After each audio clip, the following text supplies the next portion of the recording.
Hello guys, you are welcome to my YouTube channel. आज हम NCERT solutions के तहत क्लास 9th की बुक मोमेंट्स के लेसन 1 द लॉस्ट चाइल्ड के विषय में पढ़ेंगे। देखते हैं इसमें कितने संभावित क्वेश्चंस बनते हैं और उन क्वेश्चंस के आंसर्स क्या हो सकते हैं। देखिए, question number 1, what are the things the child sees on his way to the fair. मेले जाने वाले रास्ते में बच्चे ने क्या क्या देखा, किन किन वस्तुओं को देखता है। Why does he lag behind, और वह पीछे क्यों छूट जाता है। तो आंसर है the child sees twice balloons garland of gulmohar, snake charmer, round about, a flowering mustard field, a group of dragonflies, a lawn black bee, and a butterfly on his way to the fair। वह मेले जाते समय या मेला को जाते समय अपने रास्ते में खिलौने, बैलून्स, गार्लैंड ऑफ गुलमोहर यानी गुलमोहर का गुलदस्ता, स्नेक चार्मर यानी कि सपेरा, राउंड अबाउट झूला, फ्लावरिंग मस्टर्ड फील्ड सरसों से लदे हुए खेत, ग्रुप ऑफ ड्रैगन फ्लाइज मधुमक्खियों का एक समूह, अ लॉन ब्लैक बी एक बड़ी काली मधुमक्खी, एंड अ बटरफ्लाई और एक तितली को देखता है on his way to the fair अपने मेला के रास्ते में। ही लैग्स बिहाइंड, वह पीछे छूट जाता है, बिकॉज क्योंकि दीज थिंग्स फैसिनेट हिम, कि वे वस्तुएं जो सभी वस्तुएं देखता है वो उनसे फैसिनेट हो जाता है, आकर्षित हो जाता है, जिस कारण से वो अपने माता पिता से थोड़ा सा पीछे रह जाता है। नेक्स्ट क्वेश्चन है, इन the fair he wants many things. मेले में वह बहुत सारी चीजों को खरीदना चाहता है। व्हाट आर दे, वे क्या थी। Why does he move on without waiting for an answer, और वह बिना किसी उत्तर को जाने आगे की तरफ क्यों बढ़ जाता है। उनको आंसर होगा the boy wants two by toys, barfi, flowers and balloons etc.. Etcetera, यानी कि लड़का जो है वो खरीदना तो बहुत कुछ चाहता है, खिलौने खरीदना चाहता है, बर्फी खरीदना चाहता है, फ्लावर्स खरीदना चाहता है, बैलून्स खरीदना चाहता है, बहुत सारी चीजों को खरीदना चाहता है, लेकिन what he moves on without waiting for an answer, लेकिन वह बिना किसी उत्तर को जाने आगे की तरफ इसलिए बढ़ जाता है क्योंकि ही नोज, वह जानता है, that his parents will not by them for him, कि उसके माता पिता जो है वो उसको खरीद कर वो सारी वस्तुएं नहीं देंगे, इसीलिए वह आगे की तरफ बढ़ जाता है बिना किसी उत्तर को सुने या जाने। नेक्स्ट क्वेश्चन है, when does he realize that he has lost his way, how when does he realize, उसे कब एहसास हुआ that he has lost his way, कि वह अपना रास्ता भटक गया है, भूल गया है। how his anxiety and insecurity being described, और उसकी जो चिंता है, एंजाइटी है, इनसिक्योरिटी है, सुरक्षा है, वो कैसे वर्णित की जा सकती है। तो आंसर होगा there was a round about in the fair, मेले में एक झूला था। द बॉय वॉच्ड इट, लड़का उसे देख रहा था।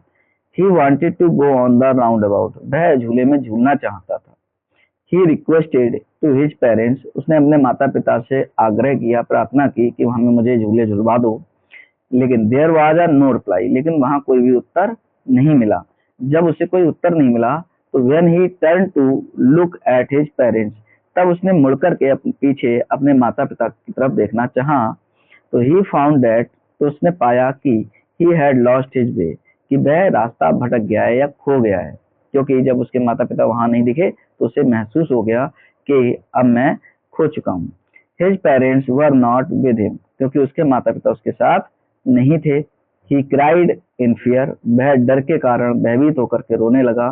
Tears roll down from his eyes, और जो आंसू थे वो उसकी आंखों से नीचे की तरफ धड़कने लगे, यानी कि निकलने लगे।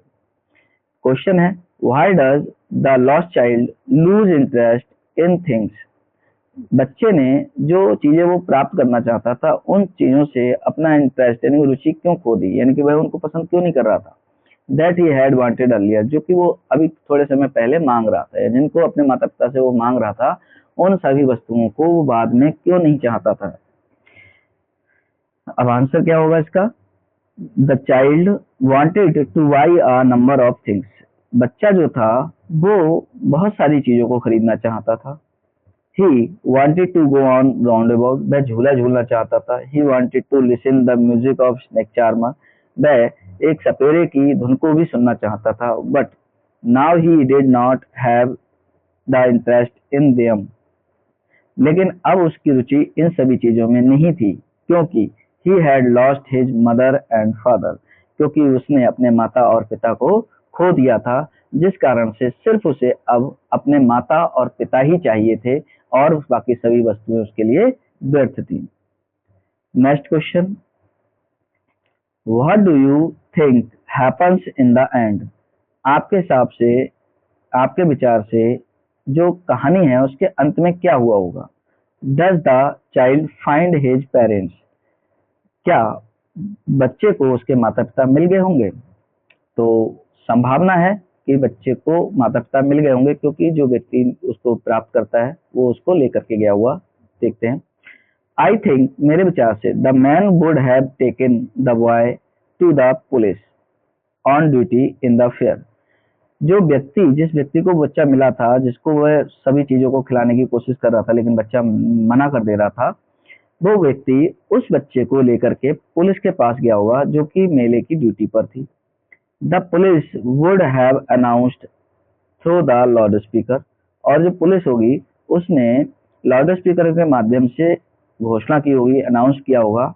And the child would have been restart to his parents, और जो बच्चा था उसको अपने माता पिता के पास रिस्टोर्ड कर दिया गया होगा, यानी कि भेज दिया गया होगा। इन दिस वे, इस तरह से, the man had help the child, इस तरह से उस व्यक्ति ने उस बच्चे की सहायता की होगी। यानी कि पहले वो व्यक्ति जो, जिसको वो बच्चा मिला था, वो लेकर के पुलिस वालों के पास गया होगा, पुलिस ने लाउड स्पीकर के माध्यम से अनाउंस किया होगा कि किसी का बच्चा खो गया है तो वो यहाँ संपर्क करें, और वह जाकर के उनके पेरेंट्स वहां पहुंचे होंगे और उन्होंने अपने बच्चे को रिस्टोर कर लिया होगा, यानी कि दोबारा से प्राप्त कर लिया होगा। इस तरह से उस व्यक्ति ने उनकी सहायता की होगी। Next question, how did the father distract the child's mind from the toy seller, जो बच्चे के पिता थे वो किस तरह से खिलौनों की दुकान से उस बच्चे का माइंड डिस्ट्रैक्ट करते हैं, यानी कि हटाते हैं। तो आंसर होगा, the boy was fascinated by the toys in the shops, जो दुकानों में लगे हुए खिलौने थे उनको देख करके बच्चा आकर्षित हो रहा था। The father looked at him, father उसकी तरफ देखते हैं, विद रेड आईज, लाल आंखों से, यानी कि उसकी तरफ घूर करके देखते हैं। The boy was familiar with that look, और बच्चा जो था वो उस लुक से जान पहचान की हुई थी, यानी कि जाना पहचाना हुआ था, क्योंकि वो लगातार उनकी तरफ देखते थे। There was a turn in his eyes, उसकी आंखों में एक डर की भावना थी, यानी कि डर दिखाने वाला था। So the child understood that, इसीलिए बच्चा समझ जाता है कि he could not have the toys, कि वह खिलौनों को नहीं खरीद सकता है। इस प्रकार से वो अपने जो खिलौने की दुकान से डिस्ट्रैक्ट होता है, यानी कि वहां से वो हट जाता है और चला जाता है। इस चैप्टर से इतने ही संभावित क्वेश्चन बन पा रहे थे, जो मैंने यहाँ पे आपके साथ डिस्कस कर लिए हैं। ये चैप्टर मुल्क राज आनंद के द्वारा लिखा हुआ है और बहुत ही प्यारा चैप्टर है, इसको एक बार रीड भी कीजिएगा। Thank you.